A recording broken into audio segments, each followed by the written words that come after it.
and thanks for inviting me to talk to you this afternoon.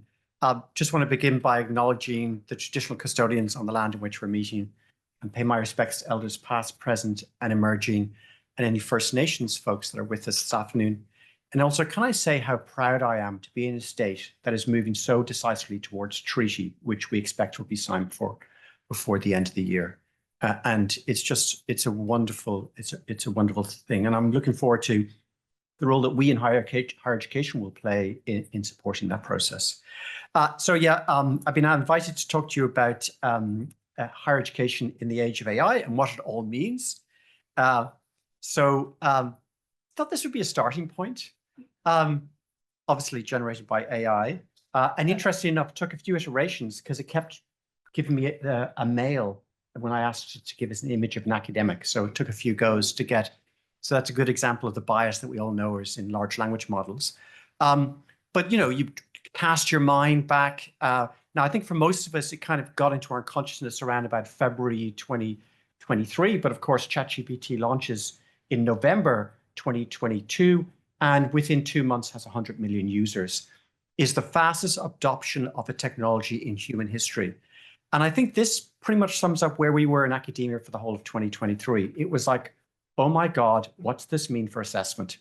And what on earth are we going to do to stop students from cheating? And I think we've been trying to figure that through ever since, basically. I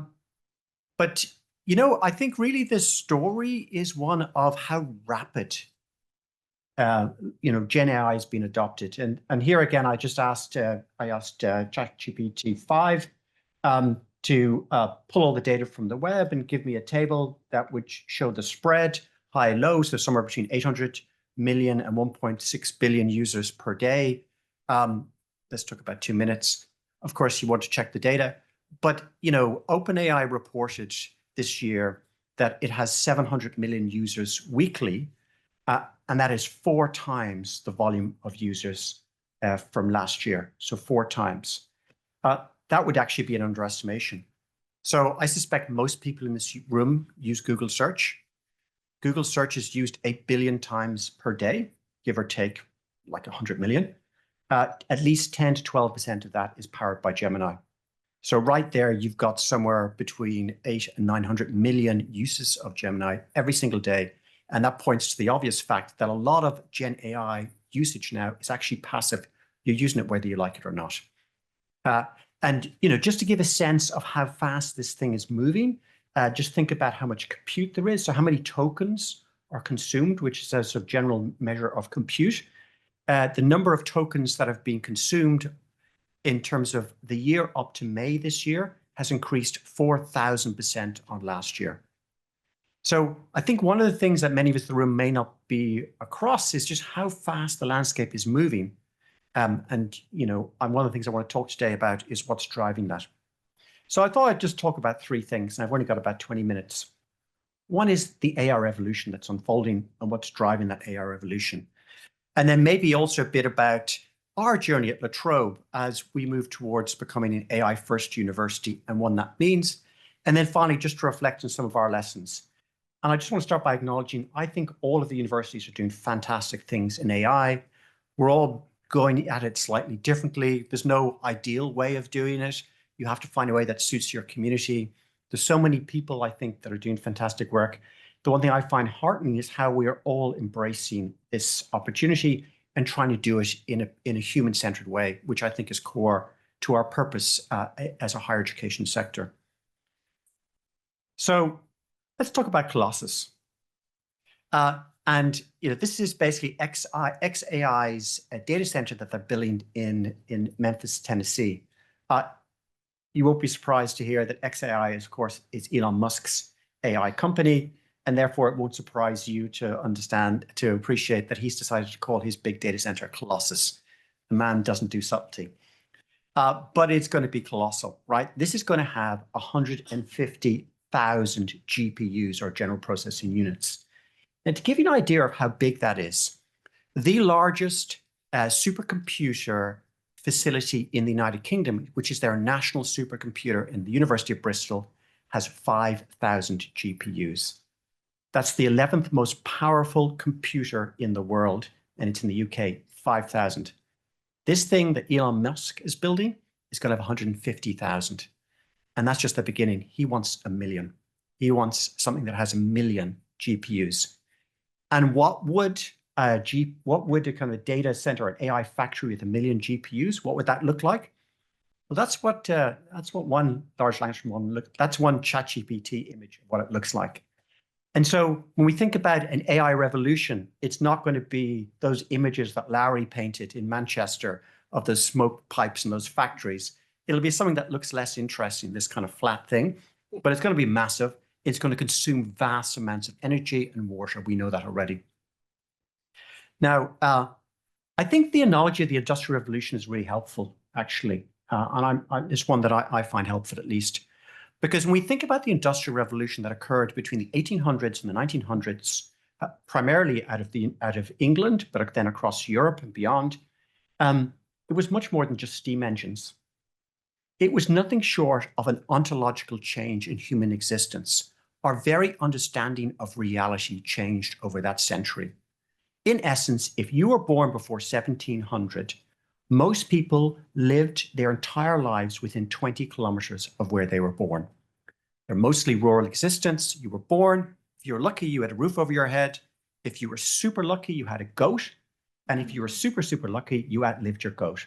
Born, outlived the goat, died. That was your entire life. Yeah. It didn't change. The Industrial Revolution brought massive change.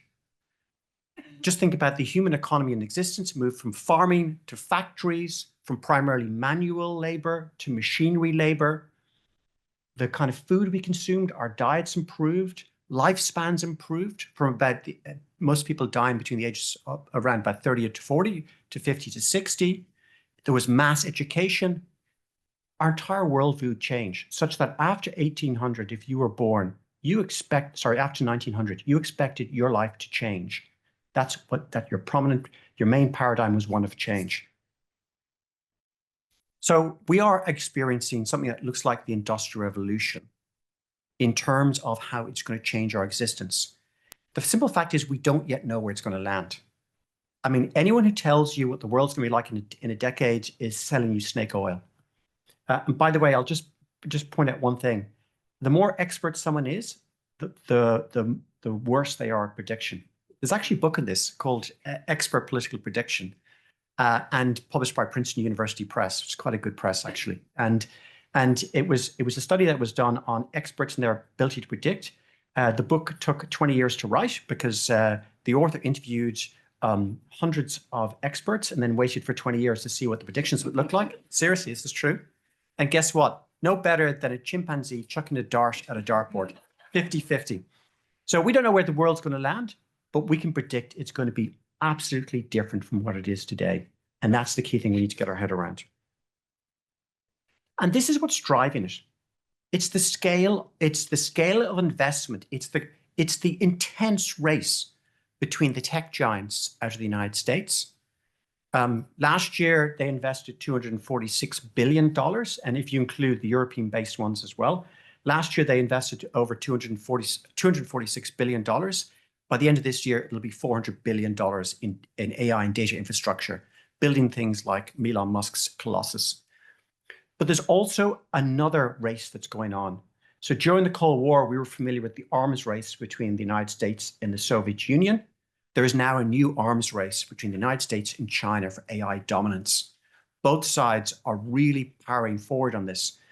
And to give you an example of what that actually means in practice, I mean, in the Chinese side, Chinese government has determined it's going to train everyone in China in AI. So it's now going to be compulsory in schooling. Every kid will learn how to use AI. They're obviously going to embed it right across their system. And China, when it turns its mind to something, can do something really impressive. Look at advanced manufacturing. In the United States, President Trump comes in for a second term, great, and Joe Biden the Biden administration had been previously developing guardrails around AI, not as much as the EU AI Act that came into force in 2024. But still trying to put some guardrails around the kind of concerns around AI. The Trump administration goes, no, forget that, pushes all of them aside. And the AI action plan announced by the Trump administration in July this year basically It basically says to industry, go for it. That is it. No guardrails, just go for it because we have to win the race against China. So we are seeing vast investment, gloves come off, a twin arms race between tech giants and also between the US and China. So whether you like AI or not is absolutely immaterial because the level of investment is so vast. There's such political and business muscle behind this. This thing is a locomotive that is just coming down the track. But also there is business demand because if you're a business, you can straight away see the opportunity. I mean, for a start, if you're a large business like a university, there's like tons of admin and bureaucracy. The one thing we are really good at universities is admin. Like we'll win the Olympics in admin, right? Universities are fantastic at it. So there's huge opportunity to automate admin. One of the first things we did at Trobe, for instance, like literally one of our first use cases, was some of you may know if you've got a student, a support officer, and they've got to answer a question to a student. I've discovered Latrobe's a bit like Wollongong where I was before. They have to look at 3 or 4 different systems to answer a question. So we just built a bot called Trobe, sits on top of it. And now all they have to do is ask Trobe through natural language and it will pull the information for them.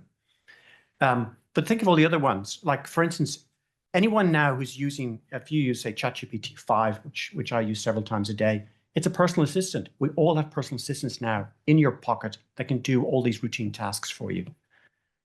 Just think about chatbots that are already out there supporting customers online.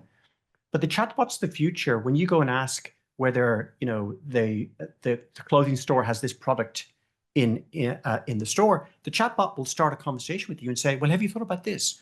What are you looking for? What kind of look do you want? And then they say, load up a photograph, and they will give you back the image of you wearing that. And then they'll suggest 4 or 5 other things you could wear. And then before you know it, you'll have bought it and it'll post it over to you. These are the kind of things that can be done in the future. Marketing materials will be done instantly, dead easy. Companies can do smart inventories. Right now, they have to do that manually, but where they can just order goods just in time as the customer wants them. So all sorts of ways that we're going to see business use and business opportunities. And to give you an idea, so McKinsey Global Survey this year of 1,500 companies in over 100 countries, 71% are already using AI routinely across their business. In Australia, we're a bit behind. So Jobs and Skills Australia estimates that somewhere between 25 and 30% of companies are doing it. And one of the reasons is because we're a small and medium enterprise economy. We're an SME economy. So 98% of employers in Australia are SMEs. That means they have less than 200 staff. And essentially, they don't have the spare capacity to onboard AI. But I can tell you, we have 4 regional campuses. We're talking to SMEs all the time. They all want to know about AI and how they can onboard it. They just don't have the capacity to try and figure it out for themselves. But in terms of individuals, we know from the Microsoft LinkedIn work trend survey, but also from the Tech Council of Australia, that around about 80% of workers, particularly office workers, are routinely using Gen AI. Many of them are using it without their company knowing. In fact, they're kind of hiding it from their company, but they're using it. So endemic AI use is right across the business community. It's a big driver of this. Now, there are 2 implications here that are really important. The first implication is that so all of you will know if you read in the newspaper that the theme this year in government policy has been productivity. We have to get productivity back in our economy. The reason, by the way, is really simple. If you want a pay increase, the way to pay for it is productivity. Otherwise, we just can't afford to pay people more. So productivity is critical in our country. It's also critical for the tax base so it can pay for public services. And in essence, Australian productivity is dreadful. It's around about the last 23 to 24, it was 1.4% of GDP. That's dreadful productivity. If you go back and you look at the decade before, it's about 2.2%. Before that would have been even larger. And there's multiple reasons why. One of them is because we're a service-based economy. So about 80 to 90%, depending on how you measure it, of our economy is service-based. And it's actually very hard to get productivity in a service-based economy. And the other is because a lot of our economy is actually public service. And public service is rubbish at productivity. So the government's trying to figure out what can drive productivity.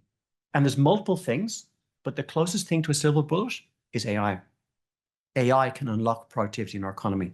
So driving this forward is critical for us. It's a national priority. But there's a second reason why this is also going to be important. And that's because of the impact on our society. So we in this room in higher education are all driven by a common mission, and that is to produce a fairer Australia or a fairer community. We want to address inequalities in our society. We want to support people to live their best lives, to have the best opportunity.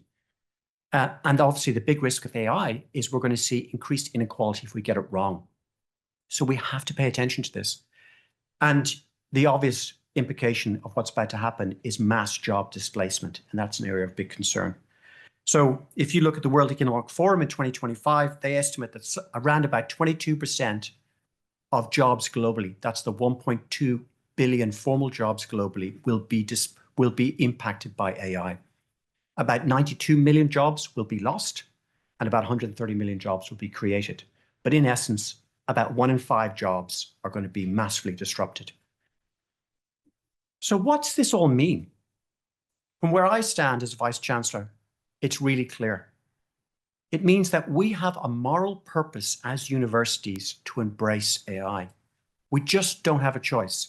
If we are committed to supporting our communities, and if we are committed to preparing our graduates for their future careers, well, we as universities must transition to become AI first, because only by doing that can we support our communities as they actually transition through an age of AI.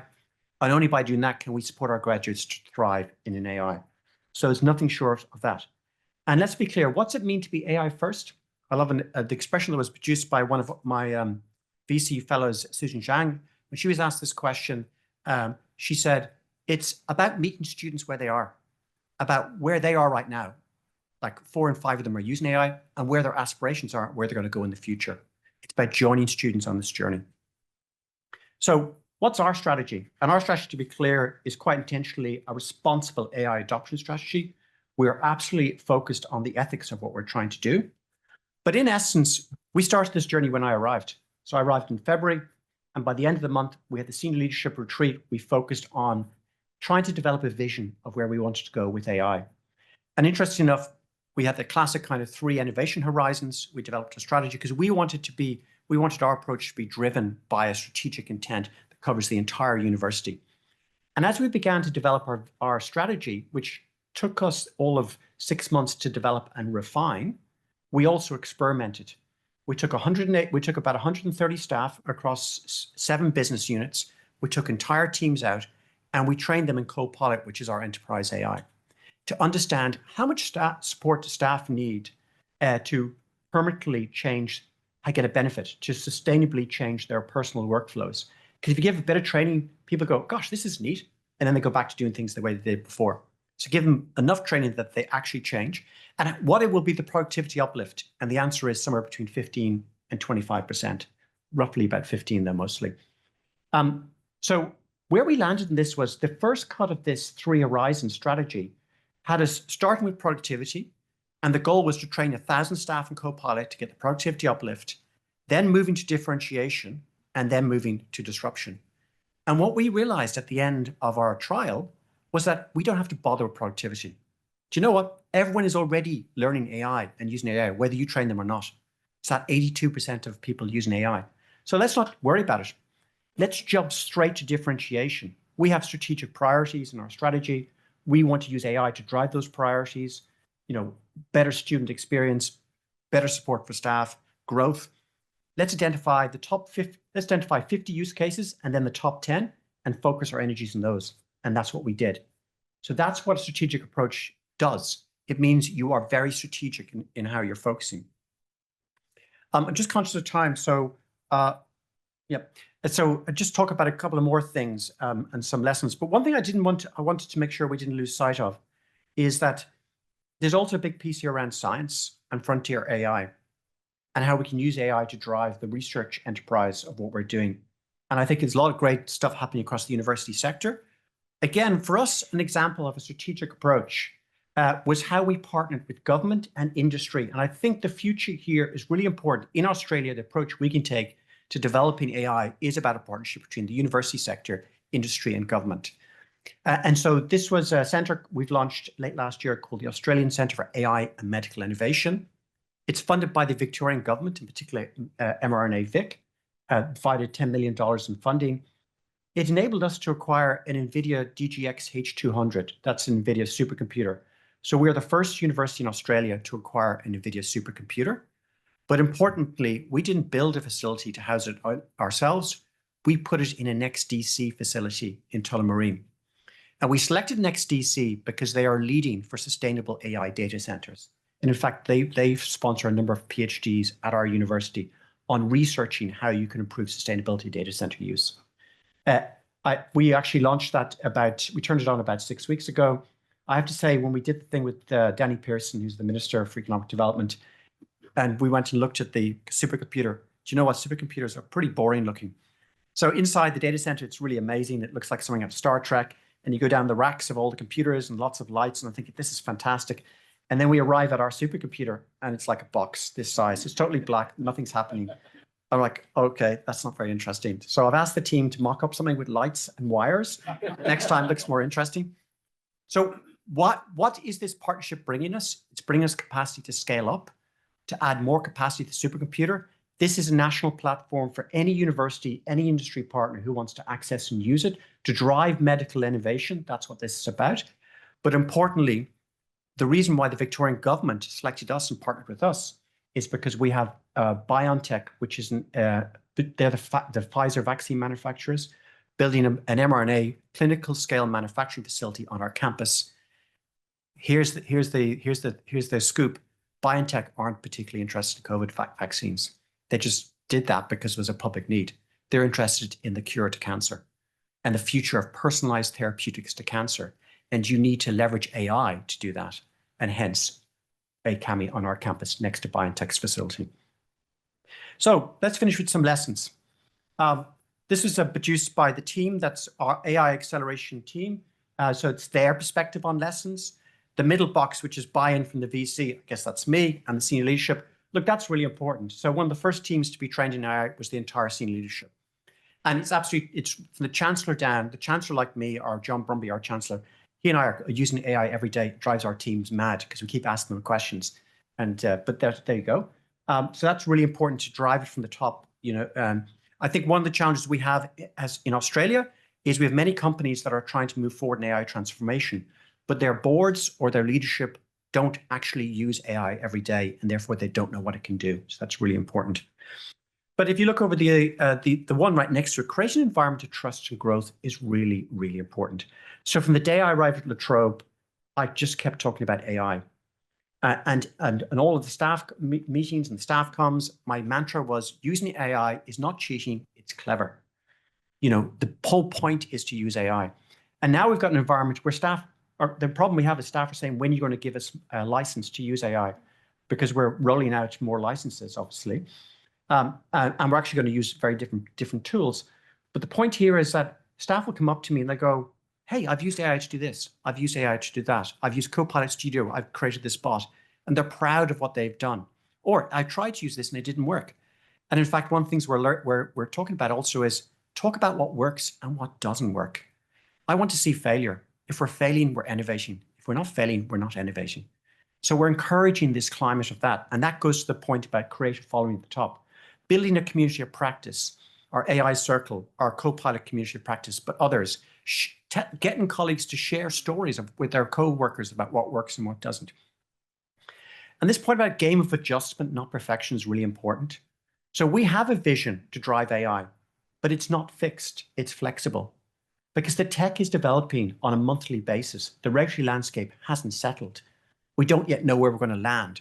So it's a dynamic North Star that's driving us. And the real North Star is we want to support our students and we want to support our communities. And then hunt for opportunities to adopt AI. So we've looked at where we can have use cases. And like, for instance, we have a fantastic program called Career Advantage, where we support students to transition towards graduation and careers. Last year, we reached 20,000 students with this. Team then asked, hey, how can we use AI to actually do a better job here supporting students? So we've built a bot that enables students to practice the questions when they go for job interviews. I think I might be at time. So I think I might what time does it wrap up? Because I want to ask time for questions. You can stop now. Questions if you're happy, but roll on if you're not. I will stop now rather than unpack this slide. Thank you. Yes, sir. Questions, ladies and gentlemen? Sir. Yes, I'm James from Insider. Thank you. Cheers, James Martin from Insider. I'm just curious about, students are adopting AI faster than institutions can really adopt AI. In that environment, do you feel that it's up to the university to guide how students will use AI in the future? Or do you feel like you're just going to sort of help them refine it for themselves? Yeah, that's a great question. Thank you, James. And just like, so a data point in that, as some people in this room may know, the Higher Education Policy Institute in the UK have recently released their survey on usage of AI by students. And they interviewed 1,041 students. And what they discovered is that over 90%, 92% of students routinely use AI. And interesting enough, no surprise, 88% are using them in their assessments. So like we know that basically student usage of AI will outpace staff usage currently. And that's a massive risk for us and a problem. So when I talk to my teams, my starting point at this is I want students, if they join us and they leave, between when they join and when they leave, their AI skills will have increased. And if we did nothing, their AI skills would have increased. But what I want is that by the time they leave, their AI skills will have improved and we will have been part of that improvement, right? As opposed to nothing. And in particular, we will have developed an understanding and help them develop an understanding of the appropriate usage in the career that they're going to go into. And that's really critical. So that's the program of work that we have to do. But interesting enough, so if I think about our story of where we are, so we started this journey, AI journey in February 24, and where we've got to now, which parts have accelerated and which parts are we still actually having to do a lot more work? The research part is just powered on because of a very significant investment by the state. And we have very large, actually, it turns out we already had large AI and data research groups in our engineering school and in our business school. The business part, the business operations, they are like powering on, like really well. It's learning and teaching that's more complicated. It's really interesting that. And partly it's because it's complicated. And so we have a program now called Education 2030. And that program is designed to do a number of things, but the core thing is embed AI in our learning, teaching, and assessment across our entire course portfolio. But guess what? It's going to take us 3 years. And in fact, we started that program of work by bringing in a course architecture refinement. We had to refine our course architecture so that we could make the changes we had to do. That was a really hard piece of work. It took us a year. Now we're launching this program. We're starting with our top 30 courses where we'll have most reach. We're going to send in our ed design team that have now been trained in AI. And we're going to completely reorganize our assessment. And the headline here is basically we overassess. We know that. So we're going to drop the summative assessment load massively. We will assure that that will be a much more human in the loop kind of assessment. And everything else, the starting point is the student uses AI and the assessment is reflection on how they use the AI. And that has to be discipline specific. So we are now beginning that piece of work, but it's actually going to take us 3 years to complete it. Yeah, it's complicated. So, you, sir.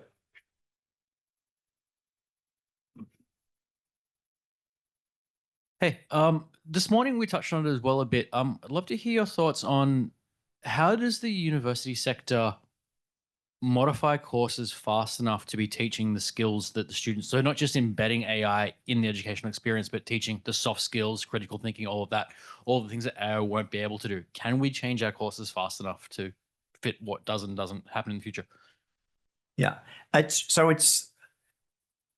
interesting, and there's an interesting question about the extent to which we should be changing fast. And if you go back and think about the Morrison government reforms, the job-ready graduate package, which I think there's not many people in the sector who think that was a great idea. But the heart of it was this notion that we don't need a whole bunch of philosophers wandering around our economy. We need people who can do these other things, right? Like we need more nurses and we need more engineers. So let's encourage people to do that and let's load up the cost for people to do arts degrees. Now in an age of AI, guess what? We need people with arts degrees in AI, right? So there is a kind of sense of there's being quick isn't always necessarily the good thing here. But the other is just to understand the academic enterprise. So academia is fundamentally an enterprise of accruing knowledge, and we've done it over centuries. And although we're now in a fast-moving world and things are moving really quickly because of technology and we have to adapt, we also, deep in our DNA as academics, have this notion of building on knowledge quite carefully. In our disciplines that are accredited, that is deeply embedded in the accrediting structure of those disciplines.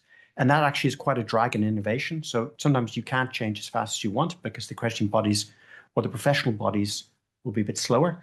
But I think that kind of tension is a good thing. It means that when we make very significant changes to curriculum, we're pretty sure about what we're doing. And I think within that, there's still a lot we can do. So to be honest, we've been embedding soft skills for yonks almost since my entire academic career. We've been talking about soft skills and how we embed them. I do remember at the beginning of my academic career back in the early 1990s, there was a bit of, oh, should we really be teaching presentation skills to students? Now, of course, it's presumed that they will develop those skills. So I think there's a lot we can do there. The question is how and to what extent we embed AI. And that's the interesting question. And I think what's driving it here is the simple fact that, you know what, they're using AI whether we like it or not. And our assessments are not secure. They're just not, unless you've got human eyes on what's happening. So that is actually going to drive pedagogical change because we actually have no choice. And I think that's probably a good thing. So I guess the long and short of it is we shouldn't move too fast. The tension's a pretty good thing. We already do quite a lot.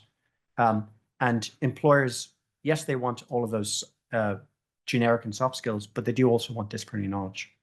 One more?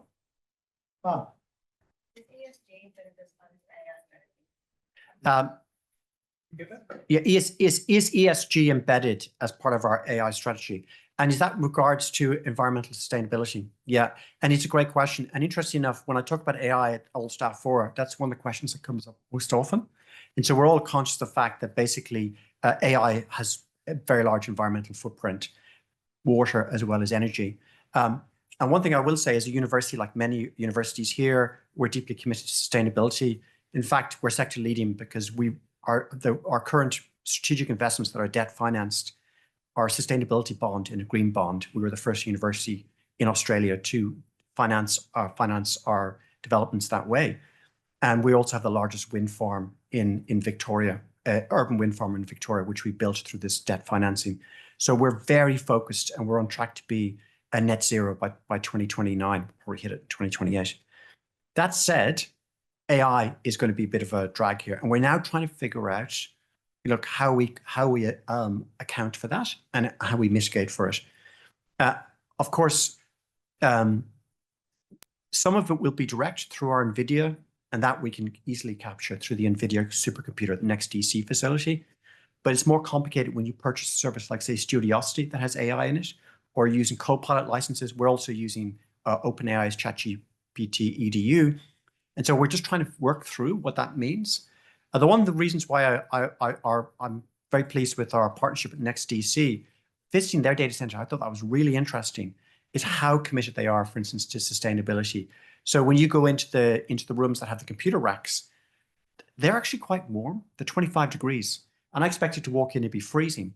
And usually data center rooms are the temperatures controlled at 19 degrees. And in NextDC, it's 25 because they've experimented and they've realized what's the highest temperature we can move this to save energy. And when they use water, they've experimented with when they have to use water. They've minimized this and they only use wastewater that can't be used for other purposes or not easily. So they're consciously thinking through these things. And the reason is because they're thinking about social license. And I think increasingly this will be an issue. So it was in the news last week. The city of Hume raised a concern because of multiple licenses to build data centers in Hume's in North Melbourne, and they realized it was going to be huge withdrawal on water. So I think the short answer is we are focused on it. It's complex, and I think all universities are going to face this challenge. And at the same time, hey, if you use Google search, you're using water and energy, basically. Theo Farrell, thank you very much, sir.